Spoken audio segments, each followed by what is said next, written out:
Assalamualaikum warahmatullahi wabarakatuh. Semangat pagi teman-teman. Hari ini kita akan membahas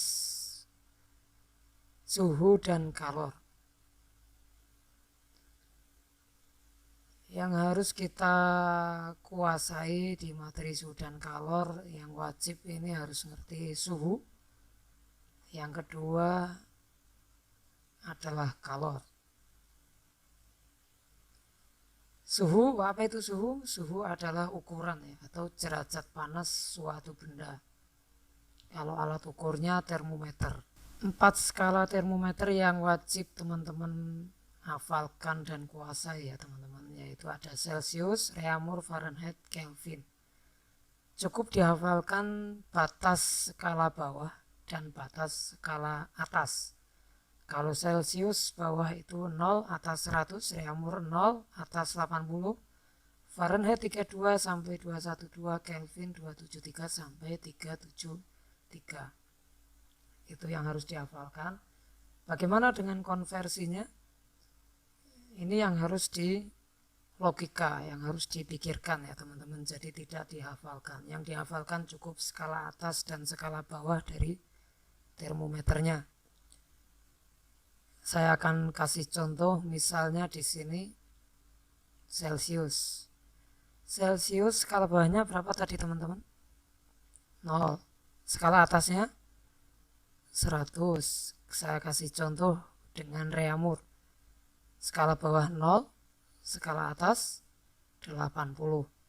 Misalnya kalau di skala Celsiusnya sudah diketahui 50, maka di mana angka pada skala Reaumur?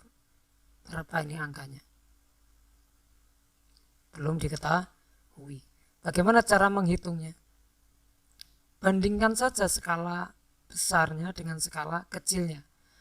Skala besar Celsius adalah 0 sampai 100. Berarti skala besarnya berapa? Selisihnya teman-teman. 0 sampai 100 itu 100. Kemudian skala besar dari Reaumur 0 sampai 80, selisihnya 80. Perbandingan skala besar kita bandingkan dengan skala kecil, yaitu cukup 0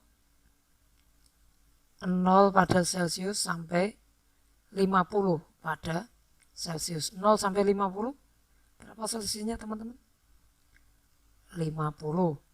Pada Reaumur 0 sampai tanda tanya, nggak ngerti nih, 0 sampai tanda tanya. Ya kita kasih simbol saja, yang kita nggak ngerti itu kita kasih simbol R misalnya. 0 sampai R berapa teman-teman? 0 sampai R. R dikurangi 0. R ya teman-teman. Nah inilah yang dimaksud perbandingan skala besar. 100 dibandingkan dengan 80, 100 itu milik Celsius, 80 milik Reaumur. Setara atau sama dengan perbandingan kecilnya, yaitu 0 sampai 50, Celsius 50, Reaumurnya 0 sampai R, berarti R. Dari sini sudah kelihatan hasil dari skala Reaumur. Kalau pada Celsius 50, pada Reaumur 50 bisa kita sederhanakan dengan 100. 50 sama dengan 100 jika 50-nya dikali 2, gitu ya teman-teman. 2 dibandingkan atau 2 per 80. 2 dibagi 80. Bisa nggak 2 dibagi 2? 1. 8 dibagi 2? 4. Nah, maka ketemulah nilainya bahwa R adalah 40.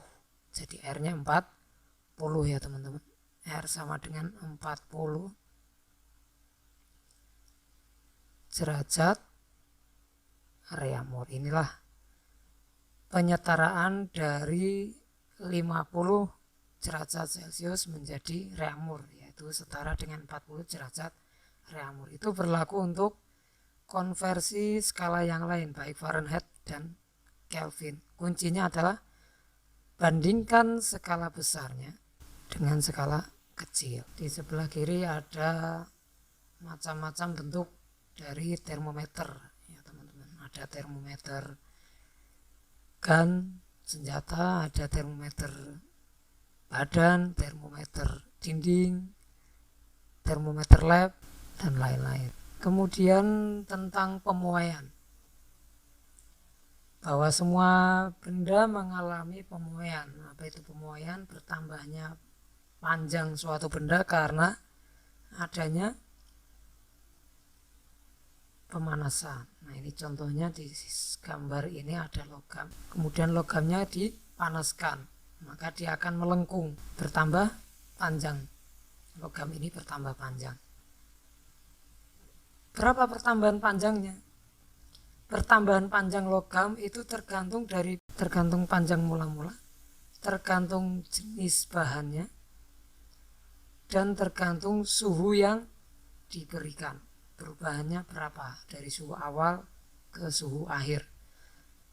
Nah, ini 3 variabel, 3 komponen yang wajib dimiliki di peristiwa pemuaian. Secara matematis dituliskan delta L. Delta itu perubahan panjang, L dari kata long, perubahan panjang setara atau sama dengan panjang mula-mula dikalikan koefisien muai panjang dengan simbol alfa dikalikan perubahan suhu. Jadi perubahan panjang itu berbanding lurus dengan panjang mula-mula, koefisiennya, dan perubahan suhu. Jadi koefisien itu jenis bendanya, jenis logamnya. Jadi jenis logam besi dengan jenis logam baja itu koefisiennya pemuaian tidak hanya terjadi pada panjang tetapi juga pada luasnya. Bagaimana pemuaian luas secara matematis? Tinggal kita ganti simbol panjang menjadi simbol luas. Simbol luas adalah A, delta A, perubahan luas tergantung dari luas awalnya dikali koefisiennya B dan perubahan suhu. Koefisien luas ini setara dengan 2 kali alfa, 2 kali koefisien dari muai panjang. Wajar saja karena luas itu kan didapatkan dari panjang kali lebar ya teman-teman. Kemudian selain luas, volume juga terjadi pemuaian. Maka perubahan volume secara matematis disimbolkan delta V setara dengan V mula-mula, V0, volume awal, koefisiennya gamma kalau koefisien muai volume dikali perubahan suhu. Kalau luas itu panjang kali lebar, kalau volume berarti panjang lebar tinggi, maka di sini akan setara dengan 3 kali alfa, 3 kali koefisien muai panjang. Sedangkan peristiwa yang sering dikeluarkan di dalam soal adalah peristiwa pemuaian pada bimetal. Bimetal adalah prinsipnya ada 2 logam yang ditempelkan seperti pada gambar sebelah kanan itu teman-teman. Ada logam berwarna hijau dan ada logam berwarna kuning. Logam hijau ternyata sulit memuai. Kalau sulit memuai berarti koefisiennya lebih besar. Logam kuning mudah memuai berarti koefisiennya lebih kecil. Dalam gambar terdapat keterangan bahwa jika suhunya tinggi, bimetal melengkung menjauhi kontak. Kontak ada di sebelah atas. Kalau menjauhi, berarti kalau suhu tinggi, bimetal melengkung menjauhi kontak. Menjauhi berarti ke atas atau ke bawah, teman-teman. Ke bawah, betul sekali. Ke bawah itu berarti ke arah yang koefisiennya besar atau lebih kecil. Yang lebih kecil ke bawah. Ya, ini koefisien logam yang berwarna kuning. Ini lebih kecil karena mudah memuai dibandingkan yang logam hijau, sulit memuai berarti koefisiennya besar. Jadi diingat-ingat teman-teman, kalimat pamungkasnya yang harus dihafalkan prinsip bimetal bahwa bimetal jika dipanaskan dia akan melengkung ke arah yang koefisiennya rendah. Ya ini kalau di gambar ini dia akan melengkung ke arah yang logam kuning. Sebaliknya jika pada suhu dingin, dia akan melengkung ke arah yang lebih besar koefisiennya. Jadi cukup diingat salah satu ya teman-teman, jangan dua-duanya, nanti ketika ujian bingung tadi hafalannya yang mana yang benar. Kalau yang dihafalkan cuma satu, yaitu yang suhu tinggi, ya, maka tidak akan lupa karena cuma dua pilihan, melengkung ke atas atau ke bawah. Jadi kalau suhunya tinggi berarti dia melengkung ke bawah ke arah yang koefisiennya lebih kecil. Sekarang kita masuk ke materi kalor.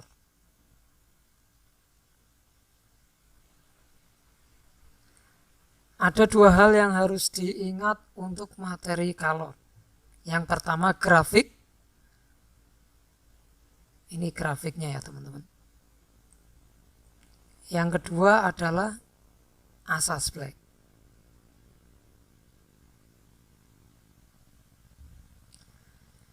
Grafik ada dua grafik, yaitu grafik naik. Grafik naik, nah ini grafik naik teman-teman.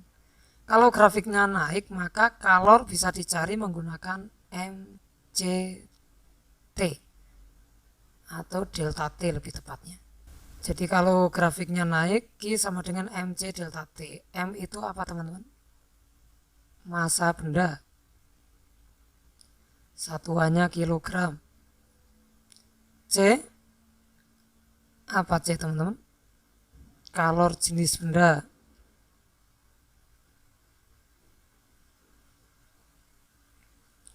Kalor jenis benda. Satuannya joule per kilogram derajat Celcius. Delta itu perubahan. Berarti perubahan suhu. Perubahan suhu.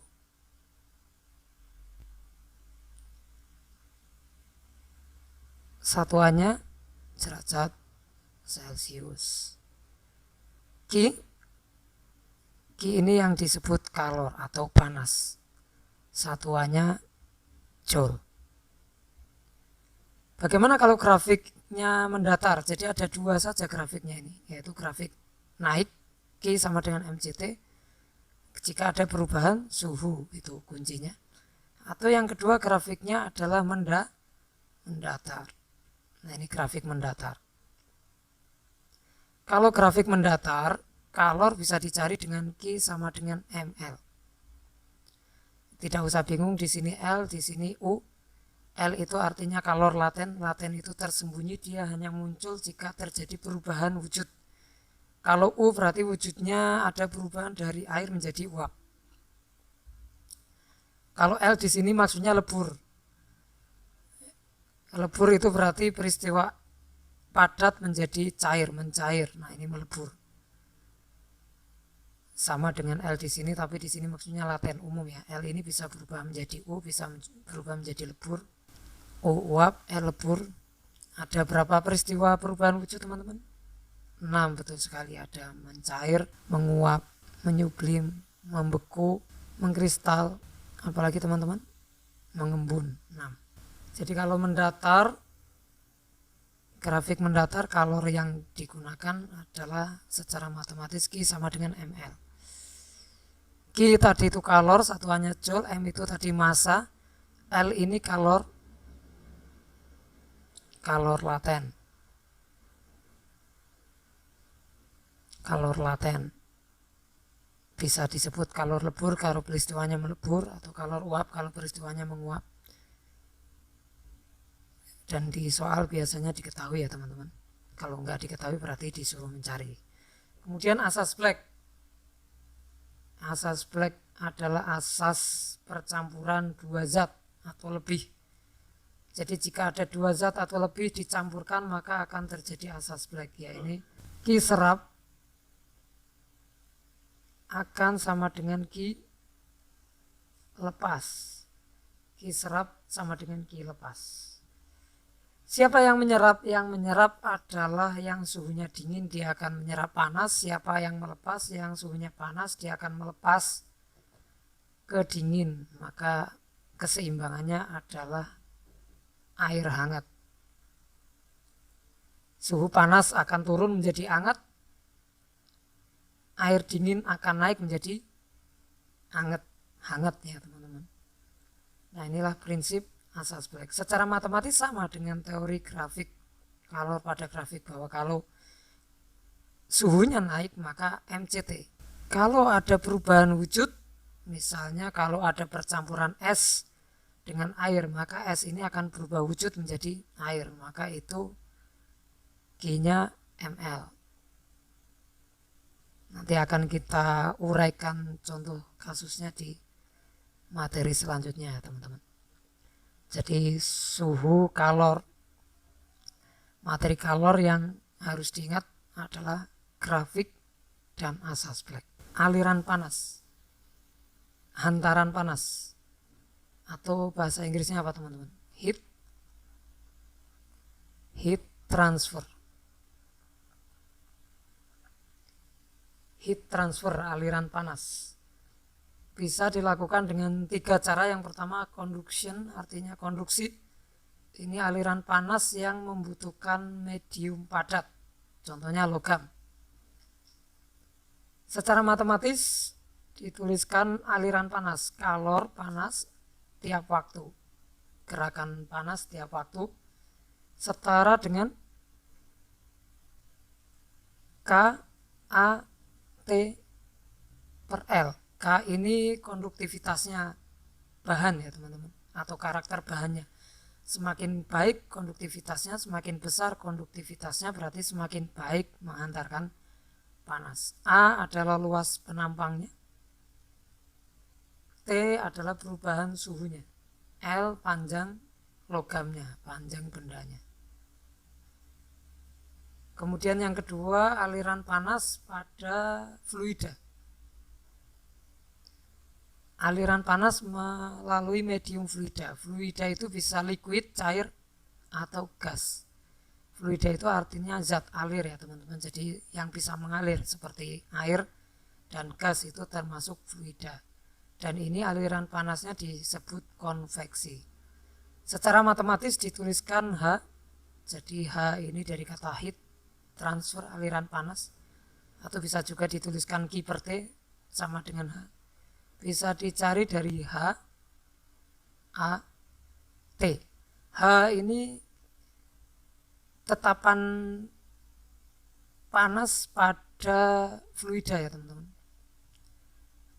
karena tidak ada panjang di fluida, maka K per L pada konduksi setara dengan H, digantikan simbol H, tetapan H pada fluida.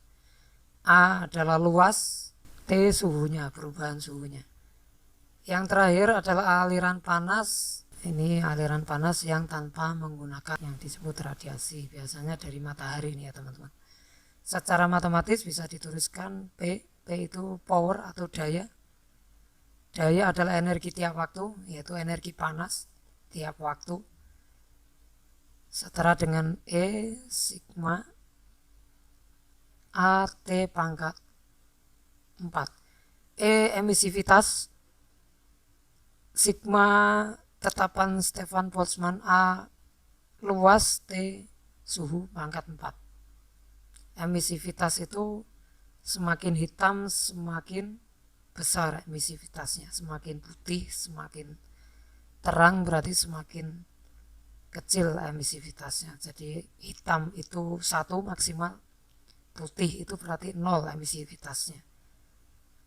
Antara 0 dan 1, tidak hitam dan tidak putih, maka akan diketahui emisivitasnya di soal biasanya teman-teman.